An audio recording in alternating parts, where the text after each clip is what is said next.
겨울을 지새우는 자여. 그것은 아주 길고 긴 끝나지 않는 겨울일지도 모른다. 허리와 눈보라를 이기고 바람과 눈물을 견뎌 마침내 찾아올 그 봄을 내 시체 위에 따뜻한 햇살이 되어 내릴지도 모른다. 그러니 마음을 푸른 칼날처럼 세워 천년의 겨울을 견디도록 대비하라. 반드시 살아남아야 한다.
에메라 호수에는 아이들을 잡아가는 망령이 있어요.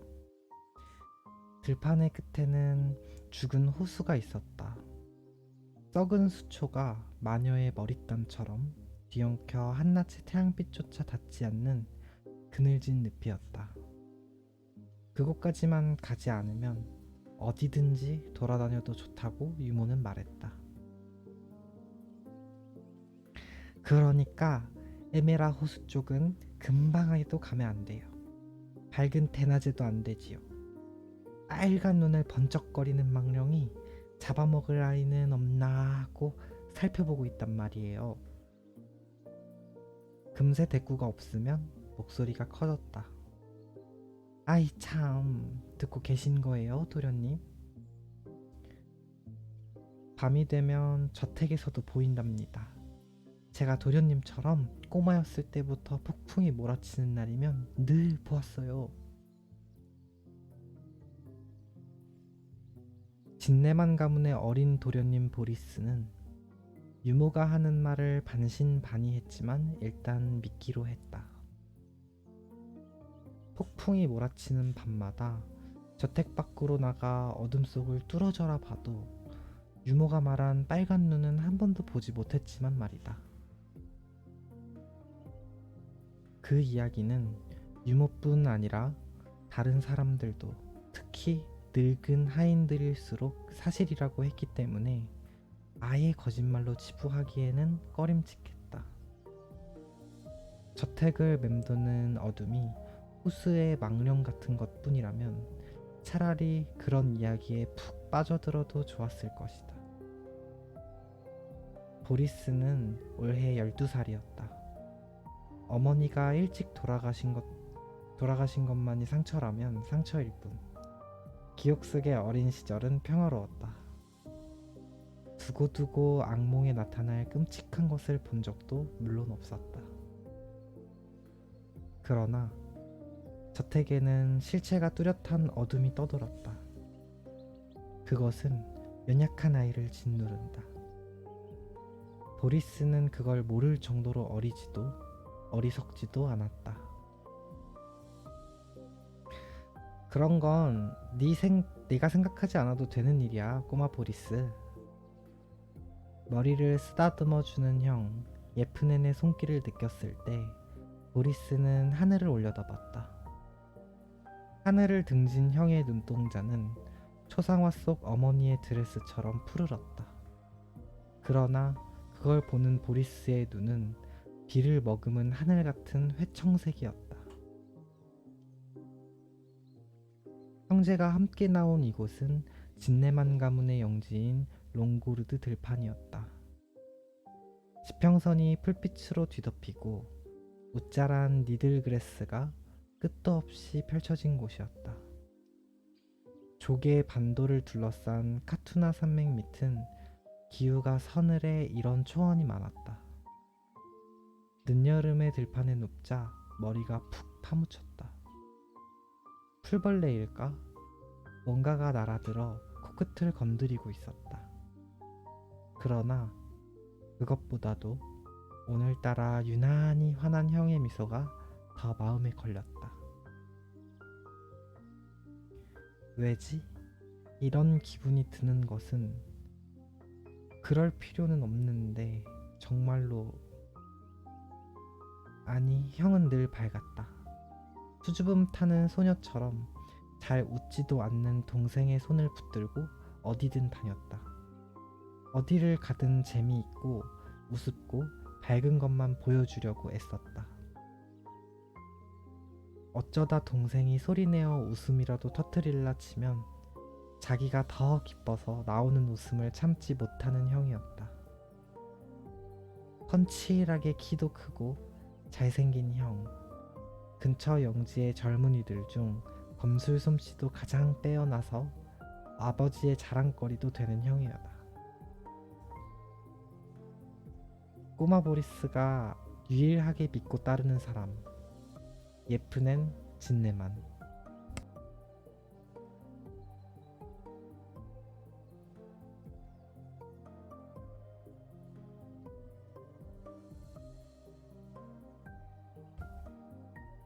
자, 약속한 대로 대련 연습이다. 보리스는 고개를 끄덕이고 발딱 일어섰다. 어깨를 덮을 만큼 자란 머리카락이 나풀거렸다. 예쁜 애는 동생의 머리를 흐트리는 것을 좋아했다.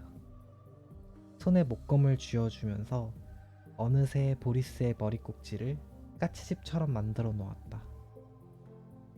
보리스는 어린아이처럼 불만을 터뜨리는 대신 입술만 움직이며 씩 웃었다.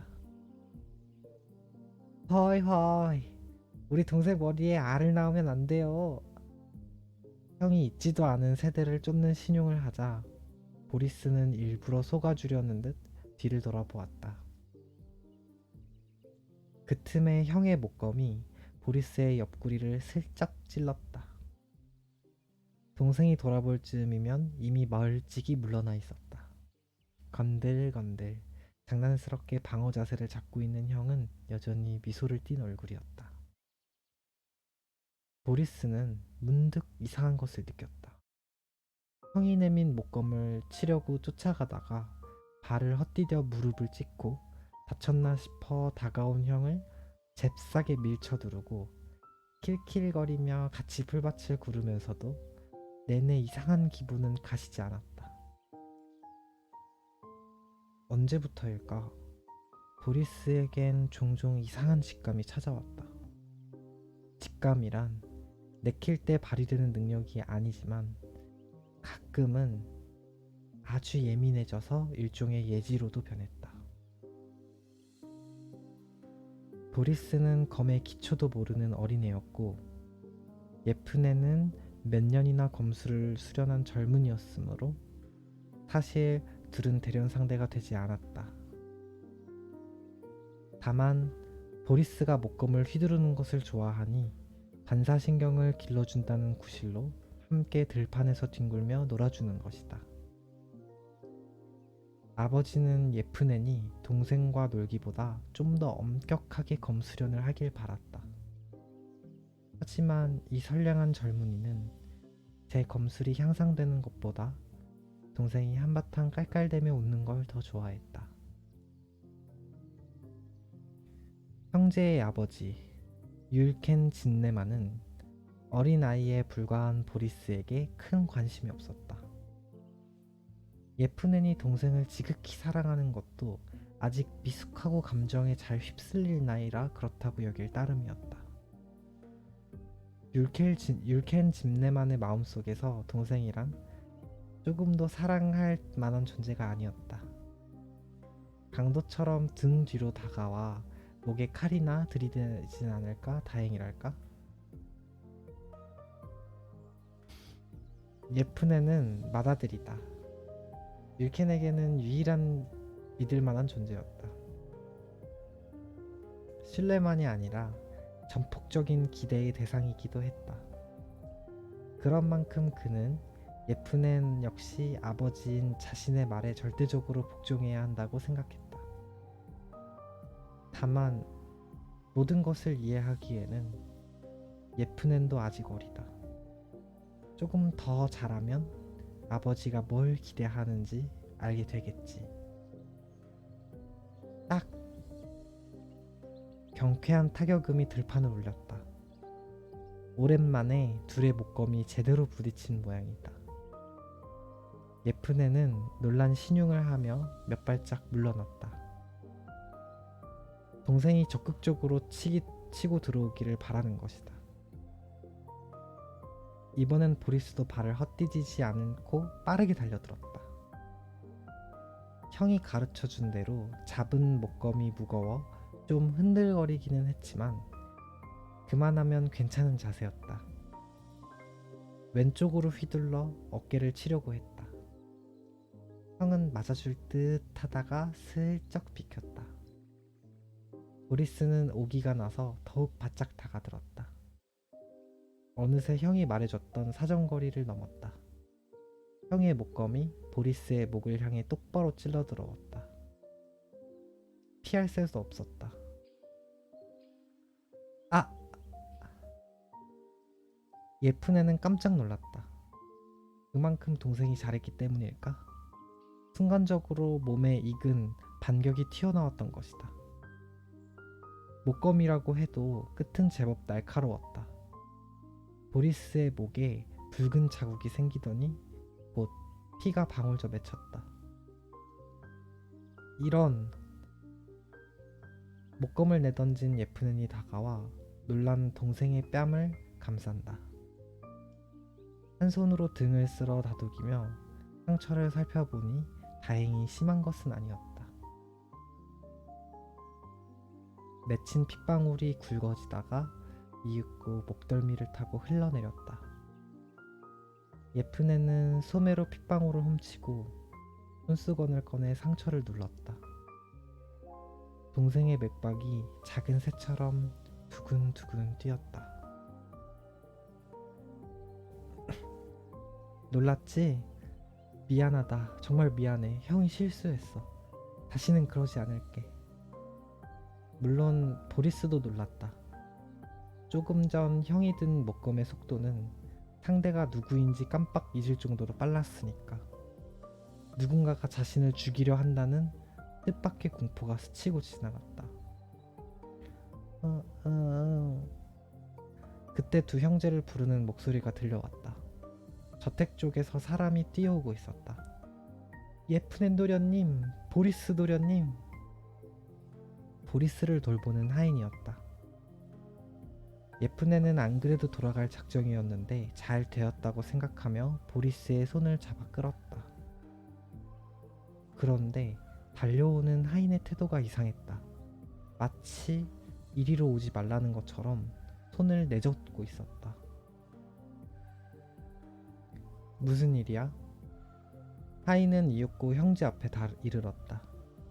가쁜 숨을 몰아쉬는 얼굴이 파랬다. 도련님들, 지금 저택에 가시면 안 됩니다. 큰일이 났습니다요. 예쁜 애는 다그쳐 묻지 않고 하인이 설명할 때까지 기다렸다. 하인들의 호들갑을 익히 알고 있었으므로 크게 긴장한 얼굴도 아니었다. 그러나 보리스는 달랐다. 그는 오늘 아침부터 곧 무슨 일이 벌어지기라도 할 것처럼 예민해져 있었다. 블라더 진네만, 그 어른이 돌아왔습니다요.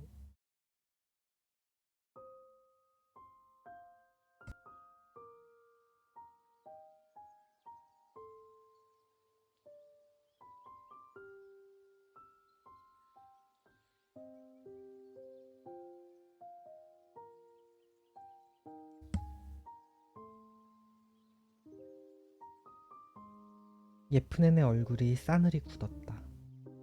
그는 동생이 놀랄까 싶어 손을 꽉 쥐어주었다.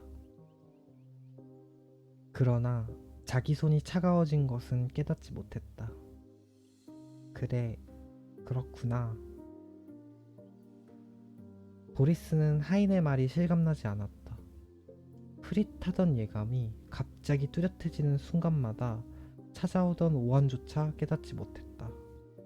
단지 천천히 남의 일을 말하듯 되풀이했다. 블라도 삼촌이 돌아왔다고? 비를 품은 바람이 형제의 머리 위에서 날개를 퍼덕였다. 이윽고 젖은 깃털들이 떨어져 내렸다. 골든 리트리버 한 마리가 문간에 엎드려 있다가 벌떡 일어나 으르렁거렸다. 덩치는 크지만 순해서 꼬마 보리스조차 편안히 기대어 장난쳐도 괜찮은 녀석인데 지금만은 달랐다. 걔는 긴장하여 털을 곤두세우고 컹컹 짖어댔다. 저 녀석이 오랜만이라고 사람도 몰라보는군. 멍청한 놈 같으니. 후리후리한 키에 팔에 유난히 긴 남자였다. 거무스름한 얼굴은 남방의 강한 태양볕을 그을린 것이겠지만 흐린 창 앞에 서자 마치 실지 않은 어둠에 물든 것처럼 보였다. 잔주름에 묻힌 노르스름한 눈동자가 악어 가죽에 박힌 보석처럼 반짝였다. 사내가 발길질이라도 할 듯 구두를 딱딱거리며 다시 소리쳤다. 저리 가라! 저리 가! 걔는 여전히 맹렬하게 짖어댔지만 훈련이 잘 되어 있었기에 주인의 명령 없이 사람을 물지는 않았다. 뚜벅뚜벅 거실 안쪽에서 발걸음이 다가와 멈췄다. 악어 눈동자를 가진 사내가 입가에 깊은 주름을 만들며 웃었다. 오랜만입니다, 율켄 형님. 쉿, 조용히 해라 말로리. 율켄 진네마는 먼저 걔를 조용히 시켰다. 그리고 몇 년 만에 만나는 동생을 향해 냉랭한 시선을 보냈다. 흥. 그는 미소 지었다. 그도 동생도 훌쩍 늙었다. 다른 사람들의 2배로 맹렬히 살아오기라도 한 듯 일그러진 얼굴들을 하고 있었다. 용케 살아있구나 블라도. 어라, 불만스럽기라도 하신 겁니까? 그건 의미 없는 대화였다. 전처럼 형제랍시고 억지로 예의를 지킬 필요도 없었다. 형제를 낳았던 부모는 재작년에 나란히 죽고 없어졌다. 조금만 더 일찍 죽어줬더라면 지난번에 만났을 때 저놈을 죽여 없앴을 텐데. 그렇게 되씹던 율케는 동생도 똑같은 생각을 하고 있으리라는 생각에 새삼 경계심을 느꼈다. 5년 만인데 자리 정도는 권해달란 말입니다. 앉아라. 둘은 경계를 늦추지 않은 채로 탁자를 사이에 두고 마주 앉았다. 구르르. 천둥이 울었지만 비는 아직 내리지 않았다. 율케는 문득 예쁜 애니 집으로 돌아왔을까 생각했다. 하긴 동생 녀석이 현관으로 걸어 들어왔을 때부터 하인들은 혼미백산을 했을 테고 그중 한둘 정도는 아들들을 찾아 뛰어나갔을 것이다. 누누이 일러두었다시피 자신에게 문제가 생길 경우 집안의 수장은 예프넨이었다.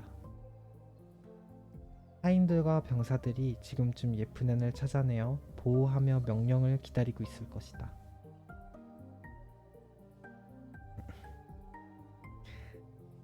내 하나뿐인 동생 블라도 진네만 내가 무슨 속셈으로 이 먼 죽을 자리까지 찾아왔느냐. 형님, 뭐 마실 거라도 줘요. 한나절 말을 달렸더니 목이 말라서 죽겠네. 율켄이 천천히 말했다. 그래, 흑맥주라도 마실 테냐. 하하, 오래 외지에서 지내다 보니 입맛이 바뀌어 버려서 난 그냥 진저에일이나 마실 테요.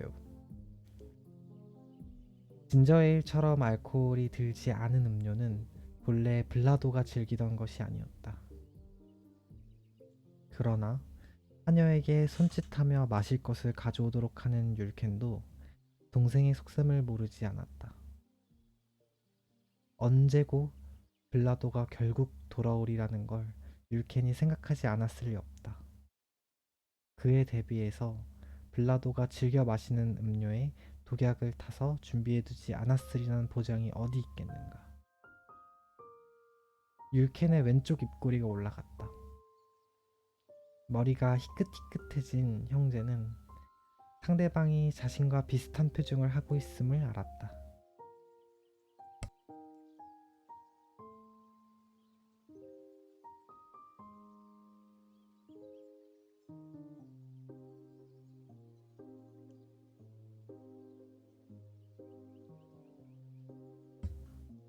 그래, 피가 닿은 건 분명하겠지.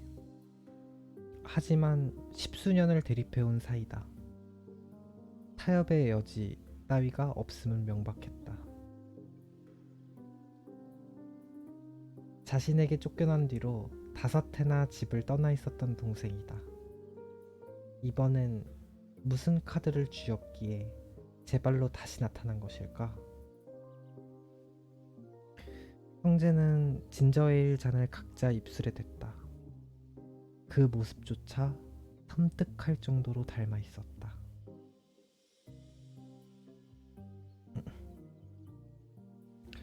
용건을 물어야 되나? 뭐 수고도 덜어드릴 겸 알아서 말씀드리죠. 블라도는 율켄의 거울상인 양 오른쪽 입꼬리를 올리며 말을 이었다. 칸 선제훈님을 아실 테지요? 형님도 론 소식에 영 이닫고 지내는 분이 아니란 건 아니까. 이번에 나는 그분 곁에서 흥 하고 율켄이 코웃음을 쳤다. 되자는 소리나 하려거든 썩 가거라. 다른 둥지나 찾아봐. 블라도는 지금까지와 달리 웃지 않았다. 노란 눈이 번쩍거렸다.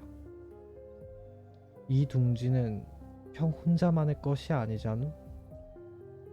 롱고르드는 부모님이 우리 형제들에게 똑같이 물려준 영지란 걸 형 혼자만 잊고 있는 것 같수다. 발끈하자마자 젊은 시절의 말투가 튀어나오는 블라도를 율켄은 차갑게 노려보았다. 그 권리를 네가 어떻게 차버렸는지 잊었단 말이냐. 억울하게 죽은 예니치카가 땅 밑에 누워서 오늘 내 놈이 돌아가는 걸 지켜보고 있을 것 같다. 블라도는 입술을 질근질근 씹으며 대꾸했다. 그 계집애를 죽인 게 어째서 나란 말이오. 순간 율케는 목에서 뭔가 치미는 것을 느끼며 쾅 하고 잔을 내려놓았다. 갈색 물방울이 탁자에 흩뿌려졌다. 내 놈의 농간이 아니었으면 어째서 그 애가 어려서부터 얘기만 들어도 벌벌 떨던 에메라 호수에 혼자서 갔겠느냐. 예니는 호수에서 돌아왔을 때만 해도 죽지 않았잖수. 미쳐 날뛰는 그 애를 치료도 제대로 안 해보고 죽이라고 한 건 형이 아니었수? 어디서 더러운 궤변을 짓거리는 게냐. 잔에 남아있던 에일이 블라도의 얼굴에서 타고 흘러내렸다. 블라도는 뺨의 주름에 타고 떨어지는 물방울을 소매로 쓱 닦았다. 일그러진 미소에서 나직한 목소리가 흘러나왔다. 좋아. 어디 잘해보슈. 경의 의견 따위 처음부터 들어볼 것도 아니었지. 진내만 핏줄들이 목에 칼이라도 들어오기 전에 정파 고집을 꺾는 일이 있었수? 우리 부모님도 제각기 다른 당파에 뛰어든 아들들 고집을 못 꺾었고 예니도 신랑 될 산에 따라 불꽃모루 파명부에 결국 제 이름을 써넣었더랬지. 블라도가 낮게 킬킬거리더니 계속해서 말했다. 잔인 고모님은 달랐소? 지금도 3월 의원파에서 앞장서 휘젓고 다니잖소. 하하. 그래. 형님 아들들은 다를 것 같소? 그놈들도 조금 더 크면 형님이 신처럼 받드는 카차를 버리고 전혀 엉뚱한, 예를 들며 진군파 같은 데 들어가겠다고 설칠지도 모른다는 거야. 전혀 무리가 아니지. 율켄의 눈동자가 이글거렸다. 흐린 날씨 탓에 일찌감치 어둑해진 거실에는 촛불도 하나 없었다.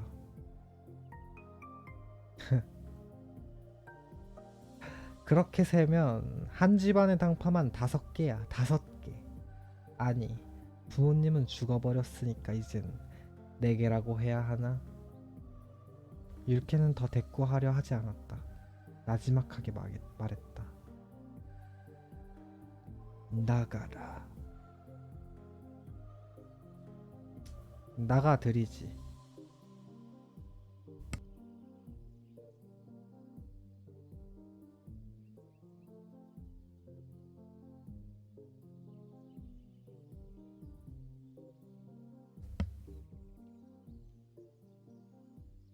블라도는 벌떡 일어섰다.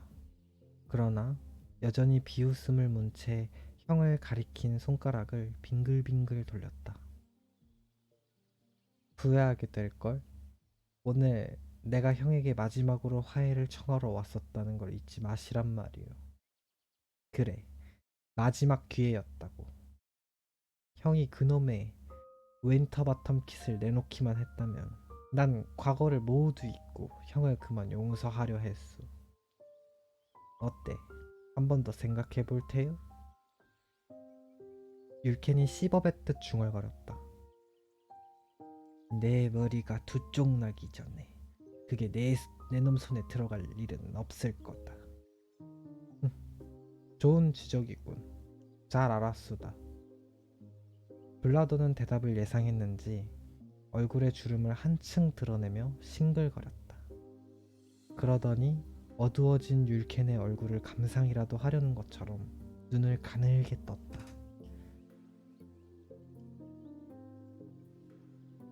칸 선제후님이 이번 선거에서 통령 자리에 오르는 것은 장님이 봐도 뻔한 게 사실이요. 이제 부분을 따르지 않고 이 반도에서 발붙일 때가 있으리라 뭐. 게다가 칸 선제후께서 가장 미워하는 가차의 사람인 형한테 다른 탈출구가 있을까? 선거만 끝났다 하면 호랑이 앞에 고깃덩어리 신세란 것을 알아야지. 동생이 아량을 베풀 때 설득당한 척하는 편이 좋았을 텐데. 아니, 그건 역시 진내만 감은 사람으로서 할 만한 일이 아니려나? 나가라지 않았느냐? 블라드의 말뜻은 율켄도 잘 알고 있었다. 새삼스러운 사실도 아니었다. 동생이 섬겨온 칸 선제후는 15명의 선제후 가운데 이미 절반의 지지를 약속받은 상태였다. 반대하는 쪽은 블라도가 카차라는 모욕적인 별명으로 부른 카치아 선제후를 비롯해 3명에 불과했다. 나머지는 공식적인 지지를 표명하지 않았어도 대세를 따르는 분위기였다. 이미 진 선거다. 율켄도 알고 있었다. 그러나 진네만 가문에서, 아니 트라바체스 공화국에서 조금이라도 이름 있는 피를 이어받았다면 생명처럼 중시하는 것이 정치적 신념 아니던가. 심지어 생명을 버리라고도 신념을 따르는 자가 많다는 것 또한 주지의 사실이다. 진네만 가문은 그 점에서 특별한 명성마저 갖고 있었다. 형제끼리 이토록 참혹하게 갈리게 된 것도 그 명성을 높이 산 선제후들의 유혹이 심했던 탓일지도 모른다. 그래, 언제부터였을까? 온 나라가 빵 조각도 넉넉히 못 먹는 주제에 신념이니 당파니 하는 것에 넋을 놓고 들썩거리게 된 것은 트라바체스가 기묘한 제후 선출식 공화정을 도입한 후부터인가? 아니, 이건 실은 공화국도 아니다. 전 국민이 수백 개의 당파로 갈려 부모 자식 간에, 형제 간에, 친구 간에 등을 돌리게 만든 악독한 변형 군주제에 지나지 않는다. 그렇더라도 꺾을 수는 없었다. 예로부터 트라바체스에서 한 번 섬기기로 한 주인을 버린다는 것은 영원한 불명예로 여겨졌다. 그렇다 보니 공화국 건설 당시 고작 8곳이 있었던 당파가 오늘날 수백 개로 갈리도록 투쟁과 암살로 얼룩진 불성사나운 싸움을 멈추지 못하는 것이다. 그걸 다 알면서도 율켄 역시 아버지와 어머니의 정파를 따를 수 없었고 동생과 합칠 수 없었으며 여동생의 약혼자를 끌어들일 수 없었다. 이런 식으로 당파가 갈려 집안이 파탄 지경에 이르는 것은 트라바체스에서는 드문 일이 아니었다. 선제후들, 그리고 다음 선거에서 선제후가 되려는 의원들은 조금이라도 명망 있는 집안 출신이라면 무슨 수를 써서든 재편으로 끌어들였다.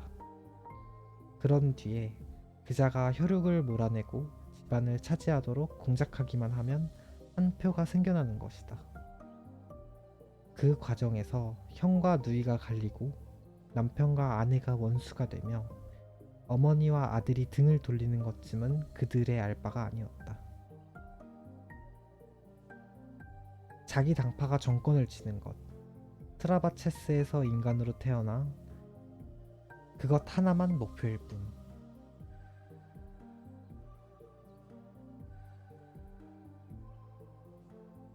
인사도 없이 걸어가던 동생은 마지막 순간까지 이죽거렸다.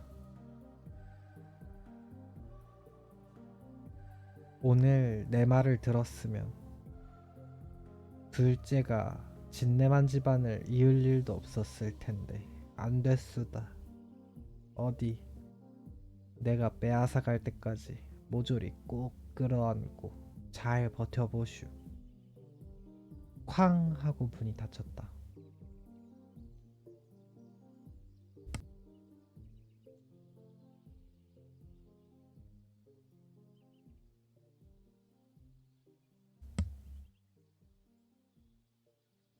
홀로 남은 율케는 석상이 된 것처럼 꼼짝 않고 앉아 있었다. 그도 전쟁의 소용돌이 속에서 살아온 사내였다. 트라바체스에서 한 정파가 다른 정파를 말살하는 방식이라면 신물나게 보아왔다. 화해를 청하러 왔다는 말은 입에 발린 개소리고 실은 선전포고를 하러 왔을 것이다. 윈터바텀 킷을 찾으러 왔다고? 어림없는 소리. 율켄이 그걸 순순히 내줄 리 없다는 것은 블라도가 더 잘 알고 있었다. 물론 블라도는 혼자 오지 않았을 것이다. 저택 밖에서는 군대가 습격 준비를 마친 채 기다리고 있을 테고 지금도 자기 몸을 보호할 방책쯤은 갖추고 온 것이다. 대비는 했지만 소용없을 줄 알고 있었다.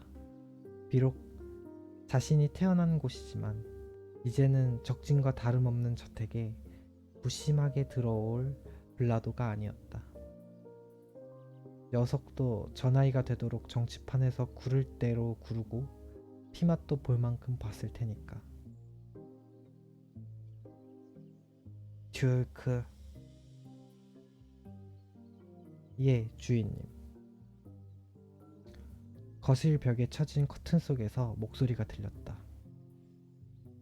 항쟁이다. 예, 준비하겠습니다. 커튼 뒤에 있던 사람의 자취가 스르르 지워졌다. 그 뒤에는 밖으로 곧장 통하는 비밀 통로가 있었다. 율케는 흩뿌려진 에일방울과 나란히 놓인 잔 두 개를 내려다보다가 일어섰다. 높다란 창을 밀고 아래를 내려다보았고 말에 올라타는 블라도 곁에서 두 명의 종자가 저들의 말을 끌어내고 있는 것을 보았다. 이윽고 말에 올라타더니 박차를 가해 형제가 어린 시절을 함께 보낸 들판을 향해 달려갔다.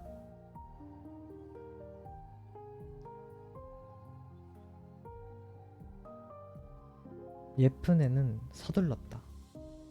타인이 맞겠다는 것을 마다하고 직접 동생을 안아들고는 저택으로 내달렸다.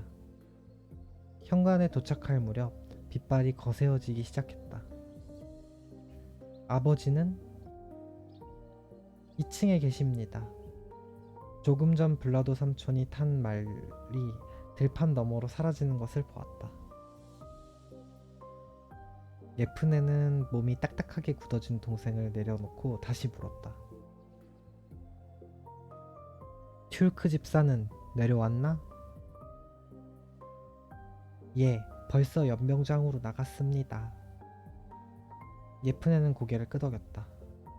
그렇다면 가볼 필요는 없겠지. 보리스, 방으로 가자. 흙 묻은 신발을 갈아 신을 틈도 없었다.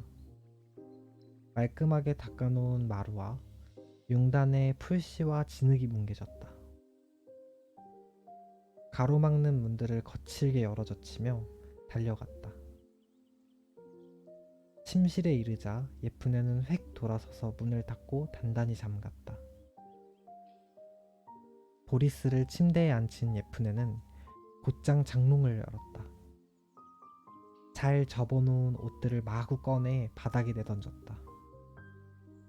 강철 경첩이 붙은 작은 상자가 발견되자 주머니에서 열쇠를 뽑아 돌렸다. 뚜껑이 열리고 나온 것은 손가락 2개만큼 굵고 시커먼 열쇠였다. 보리스, 네 방 가서 아버지가 주신 브리간딘 갑옷을 꺼내 입어라. 검과 장화를 가져오는 것도 잊지 말고. 알지? 어떻게 해야 하는지? 동생의 눈동자가 어지럽게 흩어진 옷가지들을 훑는 것을 느꼈지만 무어라 더 해줄 말이 없었다. 보리스는 일어나 예쁜 애 방과 이어진 자기 방으로 갔다. 보리스가 곧이어 따라온 유모의 도움을 받아 무장을 마칠 즈음 예쁜 애의 급한 손길도 할 일을 해내고 있었다. 묵직한 장롱을 밀어내고 뒷벽에 붙인 위장용 나무판을 뜯어냈다. 그 안쪽에 장치된 철 금고의 열쇠 구멍을 손가락으로 더듬어 찾았다. 굵은 열쇠를 꽂아 힘껏 돌리자 덜컹 소리를 내며 잠금쇠가 풀렸다. 보리스가 돌아왔을 때 난장판이 된 형의 침대 위에는 2개의 신성한 물건이 놓여져 있었다. 형제는 잠시 침묵했다. 보리스가 입을 열었다. 스노우 카드. 갑옷의 은백색 사슬은 눈 결정을 엮은 듯 눈부셨다.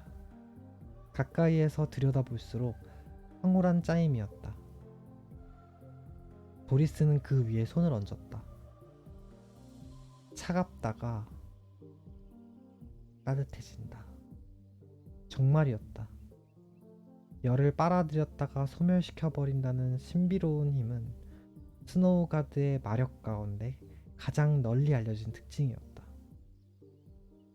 그래서 어떤 뜨거운 불로도 녹일 수 없는 눈의 갑옷이라고도 했다. 예프넨과 보리스의 증조부가 손에 넣은 가문의 보물이다. 예프넨이 말을 이었다. 그리고 윈터러. 겨울을 지새우는 자라는 이름 그대로 냉기로만 재련된다는 기이한 금속이 한 줄기 성광처럼 버려져 침묵하고 있었다. 검이다. 날씬한 자태만큼 귀족적인 싸늘함을 지닌 하얀 검이다. 무늬 없는 백색 칼집에 꽂힌 자루는 두 손을 넓혀줄 만큼 길었다. 한 손으로도 두 손으로도 쓸 수 있는 바스타드 검이다. 스노우가드와 윈터러 둘을 합쳐서 윈터바텀 킷이라고 불렀다. 과거 수많은 기사며 용병들이 옳지 못한 피를 뿌리고라도 손에 넣으려고 다투었던 역사를 품은 무구다. 검을 쥐는 자라면 풍문으로라도 전해 듣고 동경한다는 마력의 무구, 명성자자한 무구였다. 보리스의 증조부는 들리는 말로 스노우가드를 손에 넣기 위해 99의 적을 살해했다고 했다. 당시 스노우가드의 주인은 타국의 영주였다고 하니 그를 호위하는 군사가 그보다 많으면 많았지 적지는 않았을 것이다. 그 후 그의 아들이 다시 윈터러를 손에 넣기까지 30해가 걸렸다. 그 역시 아버지보다 적게 죽이지는 않았다. 한 번 손에 넣었다고 끝이 날 리가 없었다. 윈터바텀 킷이 한 주인의 손에 완성되었다는 이야기는 한층 열렬한 동경을 불러일으켰다. 그 즈음부터 윈터바텀 킷을 손에 넣으면 누구보다도 강해질 수 있다는 소문도 퍼지기 시작했다. 조금 지나자 소문은 윈터바텀 킷을 손에 넣어야만 최고의 검사라는 식으로 바뀌었다.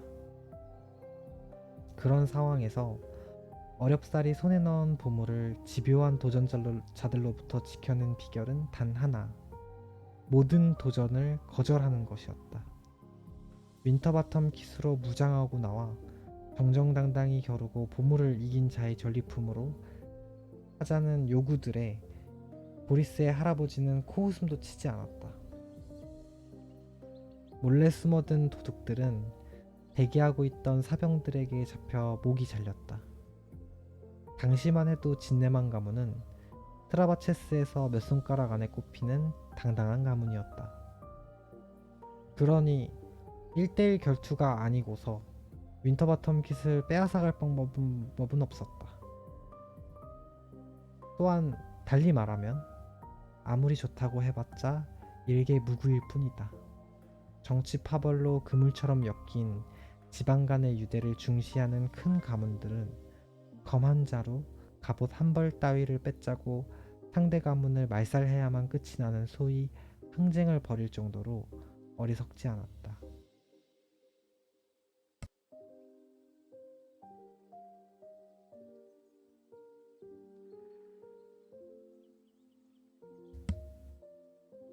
그렇게 수십 년이 흐르자 소문도 사그라들었다. 보리스의 할아버지는 그토록 힘들여 얻은 윈터바텀 킷을 한 번도 몸에 걸치고 밖에 나서지 않았다. 탐욕스러운 자들의 욕망이 불붙을 여지를 원천 봉쇄했던 것이다. 최근에는 이미 도둑맞은 지 오래더라 라는 의견이 지배적일 정도로 그 전략은 성공적이었다.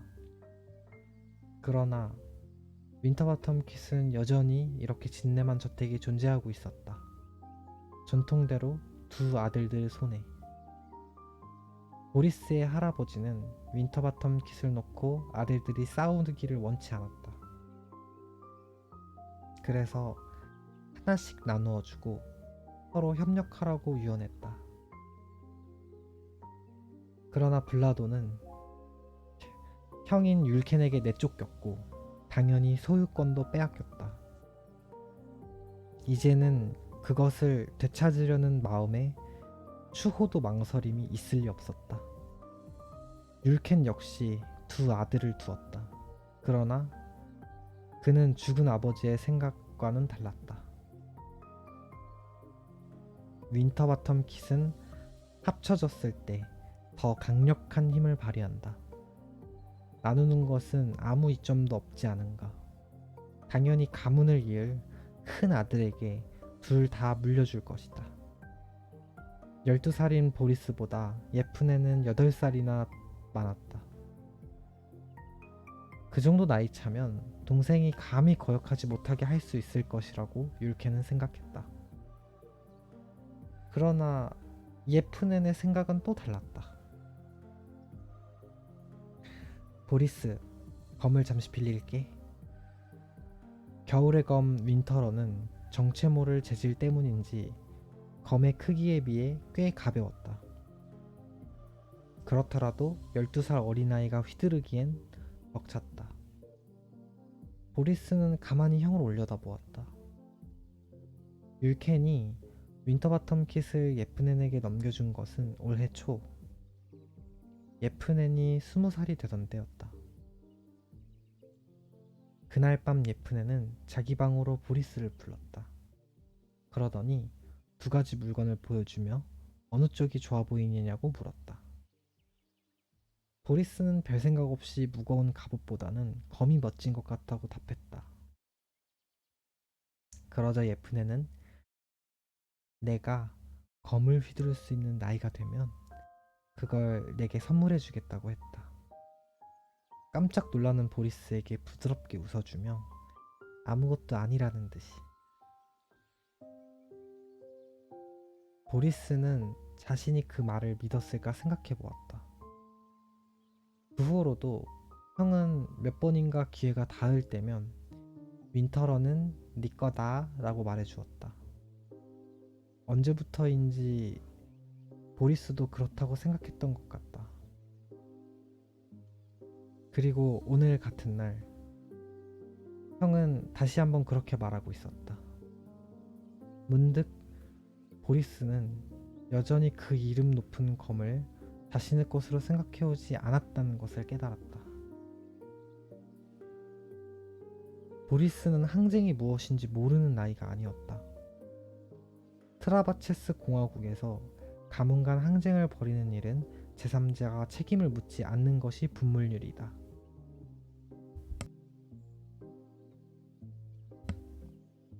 오늘 밤 몇 명이 죽든 이 자리에 있는 사람들 외에 울어줄 사람은 아무것도 없다. 자신은 아직 전력조차 못 되는 어린아이다. 그러니 형이 검을 쥐는 것이 바람직할 것이다. 그가 가장 사랑하는 가족인 형이.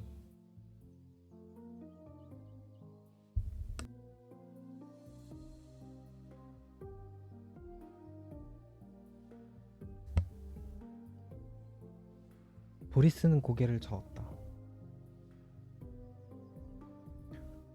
형 거야. 아냐, 이번 항쟁이 끝나면 반드시 돌려줄게. 내가 허락하지 않으면 빌리지도 않을 거야. 돌려줄 필요 없어. 형 거야. 보리스. 예프네는 윈터러의 칼집을 잡고는 자루를 보리스에게 내밀었다. 약간 망설이다가 자루를 잡자 형은 손을 놓았다. 휘청 하고 팔이 아래로 떨어지며 검이 바닥에 부딪혀 요란한 소리를 울렸다. 들어봐. 힘껏 들어올리려 했지만 한 손으로 지탱하는 것은 무리였다. 두 손으로 움켜쥐고서야 간신히 검 끝이 허공을 가리켰다. 그러나 팔뚝이 부들부들 떨리고 검끝이 불안정하게 작은 원들을 그렸다. 더 이상 못 견디겠다고 생각했을 때 형의 손이 칼집 끝을 받쳐들었다. 팔에서 힘이 빠지자 어깨가 축 늘어졌다. 거봐, 너도 들 수 있잖아. 이런 걸로는... 그러나 예쁜애는 동생이 더 말하도록 내버려 두지 않았다. 허리를 굽히고 얼굴을 가까이 대더니 속삭였다. 더 잘하게 될 거야. 멋지게 해내게 될걸?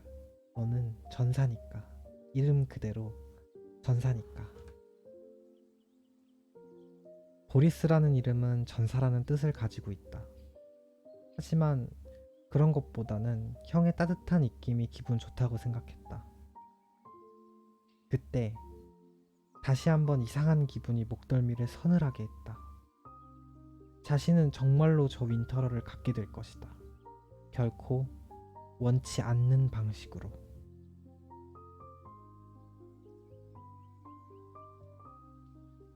괴괴한 침묵이 저택에 감돌았다. 아버지가 거느린 200여 명의 사병이 저택의 앞뒤를 삼엄하게 지켰다. 전성기에는 1000여 명도 넘었다는 사병이 지금은 이토록 줄어들었다. 진내만 가문의 전성기란 윈터러를 가져온 보리스의 할아버지 시절을 뜻했다. 보리스와 예쁜애는 2층에서 뒤뜰로 곧장 이어지는 계단 앞에 서 있었다. 그들이 싸움의 전면에 나설 필요는 없었다. 병사들의 사기는 어차피 아버지의 존재로 결정되니까. 반면 어린 보리스라고 해서 아예 숨어버릴 수는 없었다. 그 역시 진내만 가문의 핏줄이기 때문이다. 창밖들의 병사들의 뒷모습은 검은 말뚝처럼 일정 거리를 두고 박혀 있었다. 그들은 이진이다. 일진은 저택에서 보이지 않는 곳까지 나가 있었다. 진내만 저택의 구조는 여러 번 고쳤는데도 방어적인 항쟁을 하기에는 적당치 않았다. 아니, 적이 저택에 들어오는 순간 그 항쟁은 졌다고 봐야 했다. 저택에 들어온 적은 가재도구에서 진귀한 골동품에 이르기까지 손 닿는 물건마다 남김없이 부수고 약탈해버렸다. 전투의 승패를 떠나 저택이 침탈당했다는 것은 씻기 힘든 수모였다. 천운으로 승패가 갈리지 않았더라도 저택 침탈을 당한 집안은 진 것이나 다름없는 꼴이다. 이러한 항쟁은 한 해에도 몇 번이나 일어났다. 이름 있는 가문이 연루되었을 때는 이야깃거리라도 되지만 보통은 집안끼리의 일로 묻혀버렸다. 그러나 항쟁에서 진 가문은 어린아이까지 몰살당하는 경우가 다반사였다. 그럼에도 불구하고 불화가 있는 가문들은 꾸준히 이 방식을 택했다. 진내만 가문처럼 쫓겨난 형제자매가 항쟁을 걸어오는 경우도 드물지 않았다. 정견이 달라 집을 나가는 형제란 트라바체스에서 야반도주하는 남녀만큼이나 흔했다. 예쁜 애의 시선은 창문 틈에 박혀 있었다. 보리스는 계단 쪽을 돌아보았다. 아무 소리도 들리지 않았다. 하지만 계단 아래에는 10여 명의 병사가 지키고 있을 것이다. 적어도 진내만 가문의 두 형제보다 먼저 죽기 위해서. 보리스, 저길 봐. 불쑥 들려온 형의 목소리에 보리스도 창문 턱으로 다가들었다. 붉게 흐린 하늘과 보랏빛 구름이 뒤엉킨 들판머리에 새로운 광채가 가세했다.